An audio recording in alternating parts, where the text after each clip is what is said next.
पाठ है पाइथागोरस प्रमेय। क्या कह रहा प्रमेय कि एक समकोण त्रिभुज के कर्ण का वर्ग अन्य दो भुजाओं के वर्गों के योग के बराबर होता है। चलिए तो एक काम करते हैं, हम लोग यहाँ पर एक समकोण त्रिभुज ले लेते हैं। ठीक है, एक मैं यहाँ पे समकोण त्रिभुज ले लेता हूँ, इसका नाम देते हैं ए बी सी। तो यहाँ जिसका बी क्या लिए है, समकोण लिए है, तो यहाँ पे लिख देते हैं कि दिया है त्रिभुज ए बी सी एक समकोण त्रिभुज है, समकोण त्रिभुज है जहाँ एंगल बी जो है 90 है, एंगल बी 90 है। तो सिद्ध करना है, क्या सिद्ध करना है भैया, तो सिद्ध करना है कि कर्ण का वर्ग यानी कि AC का स्क्वायर जो होगा अन्य दो भुजाओं के वर्गों के योग के बराबर होगा, यानी AB का स्क्वायर और प्लस में BC का स्क्वायर। चलिए अब यहाँ पे इसका लिखते हैं रचना, इसमें हमें थोड़ी सी रचना करनी होगी, उसके बाद हम लोग इसे साबित करेंगे। तो रचना में क्या करना है थोड़ा देखिए, हम लोग क्या करते हैं, इसके समकोण वाले शीर्ष से कर्ण पर एक लंब खींचते हैं। ठीक है, समकोण वाले शीर्ष से इस कर्ण पर एक लंब खींचे, इसका नाम यहाँ पे डी देते हैं, यानी BD लंब है AC पर, यह हमने रचना में किया है। ठीक है, तो इसको डॉटेड कर देते हैं क्योंकि हमारी यह रचना है। तो BD लंब AC खींचे, चलिए कर दिए हैं। अब इसका प्रमाण देखेंगे। तो मैंने एक प्रमेय आपको बता रखा है कि यदि किसी समकोण त्रिभुज के समकोण वाले शीर्ष से कर्ण पर लंब खींचा जाए तो कर्ण के दोनों ओर बने त्रिभुज संपूर्ण त्रिभुज के समरूप होते हैं, ऐसा कह सकते हैं, या फिर हम लोग समरूप करके भी दिखा सकते हैं। डायरेक्ट हम लोग प्रमेय के प्रयोग से भी काम कर सकते हैं और नहीं तो समरूप करके भी दिखा सकते हैं। तो मुझे जब पहले से प्रमेय पता है तो मैं क्यों इसे फिर से यहाँ पे हम लोग प्रूव करने जाए। लेकिन कई बच्चों को दिक्कत हो जाती है कि वो प्रमेय नहीं याद है, तो चलिए हम लोग यहाँ पे इसको समरूप करके ही आपको दिखाते हैं, डायरेक्ट नहीं लिखेंगे, उसको साबित करके ही दिखाया जाएगा। चलिए मैं यहाँ पे त्रिभुज किस तरह से लूंगा उसको ध्यान से देखना है। तो यहाँ लिखता हूं त्रिभुज ABC तथा देखिए त्रिभुज ABC, अगर मान लो इस त्रिभुज को लेना होगा तो कैसे लेंगे, इसमें तो ABC ले लिए, तो इस त्रिभुज का कैसे लेंगे, इस छोटे वाले त्रिभुज को किस तरह से लिखेंगे। तो देखो मैंने बीच में समकोण वाला लिया है, B जो है 90 है और पहले A लिया है, तो इसमें भी वैसे ही A लेंगे और फिर 90 वाला लेंगे फिर ये लेंगे, यानी कि त्रिभुज ADB लिखेंगे। इन दोनों त्रिभुज में ध्यान यही देना होता है, संगत शीर्ष का बड़ा ख्याल रखना होता है। तो देखो त्रिभुज ABC में हम लोग देख रहे हैं कि एंगल ABC 90 है, त्रिभुज ABC में एंगल ABC 90 है और इसमें एंगल ADB 90 है। ठीक है, प्रत्येक 90 है। अच्छा और क्या हो जाएगा, अब देखो यहाँ पे मैं ये दिखा सकता हूं कि यहाँ पर एंगल A इसमें भी है और एंगल A इसमें भी है, उभयनिष्ठ हो जाएगा, यानी कि त्रिभुज ABC समरूप हो जाएगा त्रिभुज ADB के एंगल समरूपता से, एंगल समरूपता से यह समरूप हो जाएगा। चलिए अब हम लोग जानते हैं कि दो समरूप त्रिभुजों के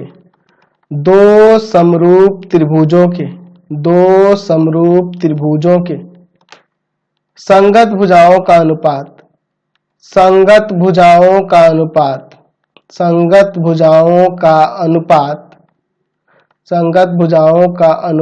बराबर होता है। दो समरूप त्रिभुजों के संगत भुजाओं का अनुपात बराबर होता है। तो मैं अगर यहाँ पे देखो, अब संगत भुजा किस तरह से लेंगे, जो जरूरत है उसी के हिसाब से लेंगे।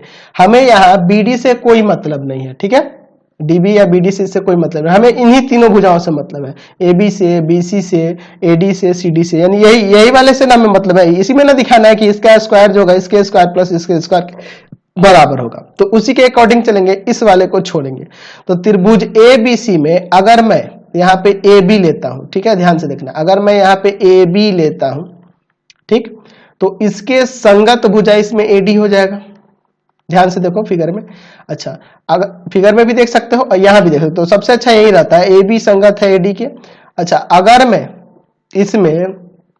अगर मैं यहाँ पे BC ले लूं, अच्छा BC लूंगा तो यहाँ पे क्या लेना होगा, तो अगर आप यहाँ BC लोगे तो यहाँ पे आ जाएगा DB, जो कि हमें नहीं लेना है। अगर आप BC यहाँ लेने की कोशिश करोगे तो यहाँ आएगा DB, जो कि हमें नहीं लेना है, मैंने पहले ही बताया है। तो BC को भूल जाओ, अब ले लो AC। तीसरी भुजा इसमें AC दिख रही है, तो AC के संगत यहाँ क्या होगा, AB। चलिए क्रॉस मल्टीप्लाई करते हैं, तो यहाँ से AB स्क्वायर बराबर में हो जाएगा AD इंटू में AC। यह समीकरण 1 मान लीजिए। अब दोबारा हम लोग क्या करेंगे कि अब की बार लेंगे त्रिभुज ABC तथा त्रिभुज ये वाला लेंगे, ठीक है, ये वाला लेंगे। तो इसको किस तरह से लिखेंगे, तो देखिए पहले A लिए, फिर B लिए, फिर C लिए है लास्ट में, तो B 90 वाला बाद में सेकंड नंबर पे लिए हैं। तो उसी तरह से हम लोग 90 वाले यहाँ पे इस त्रिभुज में D 90 है, तो इसको सेकंड में लेंगे, और थर्ड में यहाँ C को लिए हैं, C को लिए हैं, तो यहाँ भी थर्ड में C को लेंगे, पहले B से शुरू करेंगे, यानी कि BDC, ना कि CDB, वो गलत हो जाएगा, ध्यान से देखना होगा। B D के संगत है और C के संगत है ही, तो इसी हिसाब से मैंने BDC लिया है। चलिए, तो इस त्रिभुज में देख रहे हैं एंगल ABC और इसमें देख रहे हैं एंगल BDC, बराबर है ना जी। चलिए, तो यह दोनों बराबर हो जाएगा, क्योंकि यहाँ पे प्रत्येक 90 है, प्रत्येक 90 है। अच्छा, दूसरा एंगल C इसमें भी है और एंगल C इसमें भी है, उभयनिष्ठ, उभयनिष्ठ, तो दोनों त्रिभुज समरूप हो जाएगा, यानी कि त्रिभुज ABC समरूप हो जाएगा त्रिभुज BDE के। कैसे, तो एंगल समरूपता से। तो अगर आपको प्रमेय याद रहता ना तो इतना कुछ नहीं लिखना पड़ता, सीधे हमारा हो जाता समरूप दोनों त्रिभुज, ठीक है। चलिए, जैसे मैंने कि शुरू में ही बताया था आपको, अब आपको फिर से लिखना होगा कि दो समरूप त्रिभुजों के संगत भुजाओं का अनुपात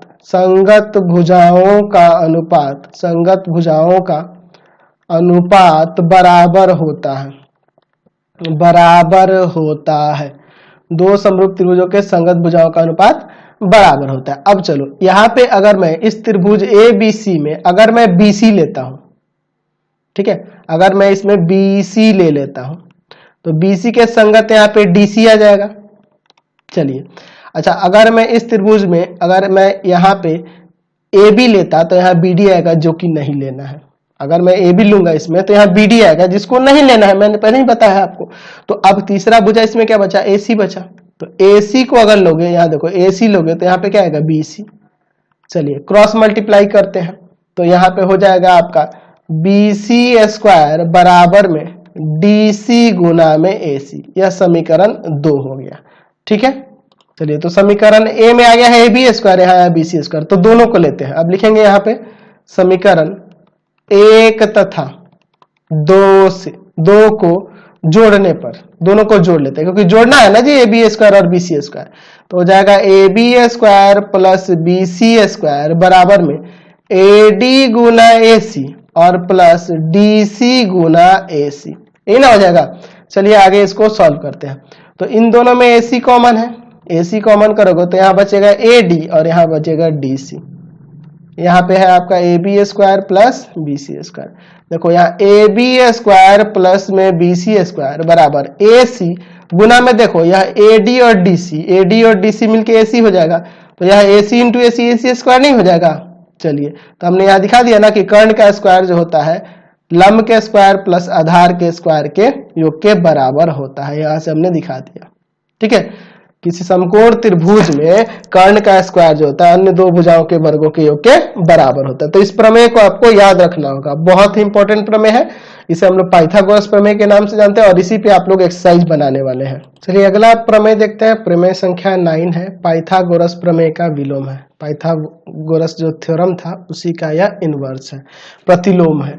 चलिए, किसी त्रिभुज में यदि एक भुजा का वर्ग अन्य दो भुजाओं के वर्गों के योग के बराबर हो तो पहली भुजा के सामने वाला कोण समकोण होता है। चलिए समझिए, यहाँ पे मैं एक त्रिभुज बना लेता हूँ। यह आपके पास एक त्रिभुज है, ना कि समकोण त्रिभुज है, बस यहाँ पे यह क्या है, त्रिभुज है। ABC एक त्रिभुज है, दिया है कि त्रिभुज ABC में यह त्रिभुज है। अब इस त्रिभुज में एक भुजा का वर्ग, मान लेते हैं वह भुजा AC है, AC का वर्ग अन्य दो भुजाओं के वर्गों के योग के बराबर है, यानी AB square plus BC square के बराबर है। ठीक है, यह नहीं कह रहा कि समकोण है। ठीक है, चलिए यह AB square plus BC square के बराबर है। तो सिद्ध करना है, तो सिद्ध करना है कि पहली भुजा के सामने वाला कोण समकोण होता है। पहली भुजा AC थी, तो AC के सामने वाला कोण यानी कि एंगल B जो होगा वह 90 होगा, यह हमें सिद्ध करना है। ठीक है, तो यहाँ पे एक रचना लेंगे हम लोग। रचना किस तरह से लेंगे, चलिए इसको देखते हैं। मैं यहाँ पे एक त्रिभुज बना रहा हूं, यह रचना में। तो रचना में एक समकोण त्रिभुज बना रहा हूं, इसका नाम देता हूं PQR। चूंकि यह आपकी रचना है तो यह डॉटेड होनी चाहिए, जाहिर सी बात है डॉटेड होनी चाहिए। चलो इसको डॉटेड मैं कर देता हूं।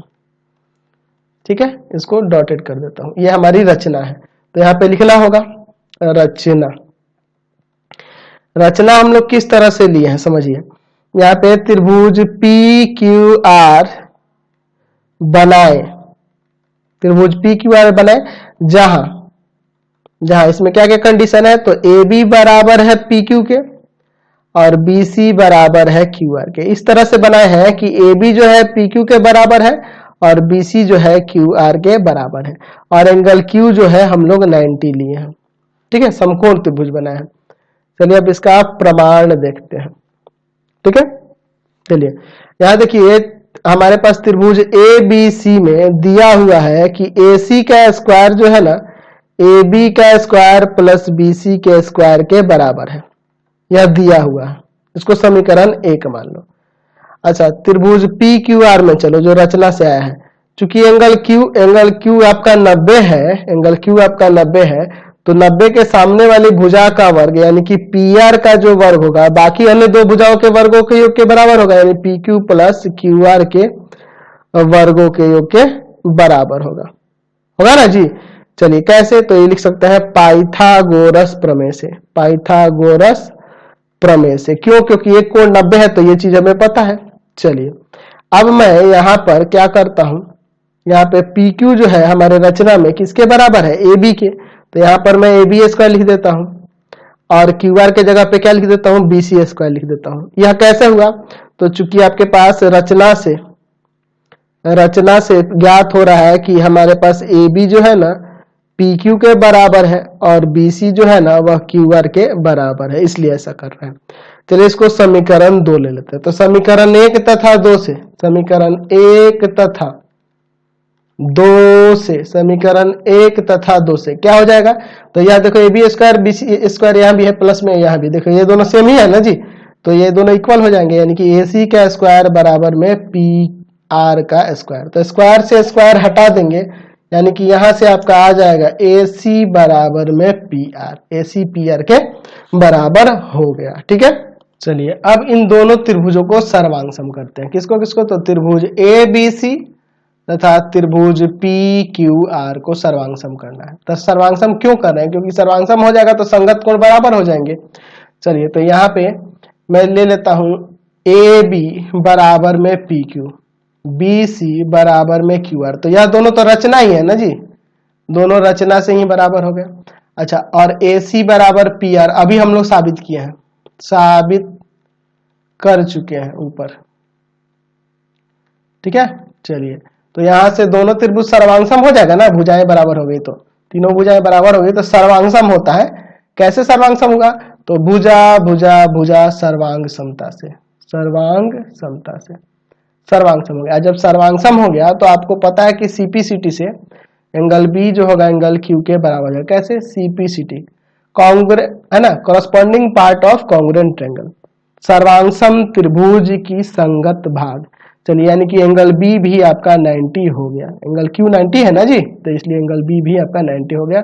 यहां से हमने इसको प्रमाणित कर दिया। समझ में आया। चलिए एक छोटा सा टॉपिक है, इसको देख लेते हैं, कहीं कहीं हम लोग यूज करेंगे इसको भी, तो बहुत अच्छा टॉपिक है। तो यहाँ हेडिंग दिए हुए हैं कि किसी रेखा पर एक रेखाखंड का विक्षेप यानी कि projection of A line segment on A line. चलिए हमारे पास एक रेखाखंड है, रेखाखंड का मतलब समझ रहे हैं ना, जिसकी लंबाई निर्धारित है यहां से यहां, इसका नाम AB ले लेते हैं।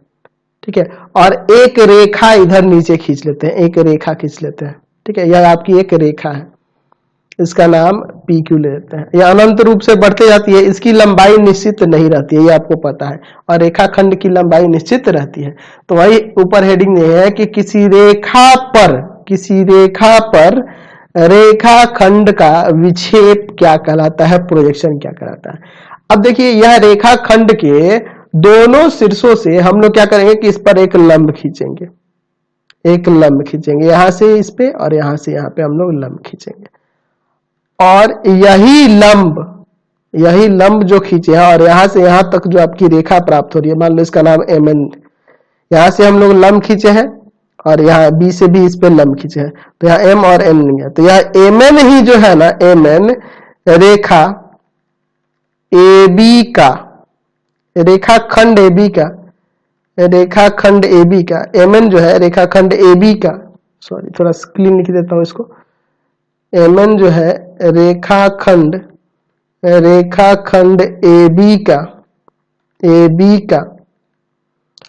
रेखा PQ पर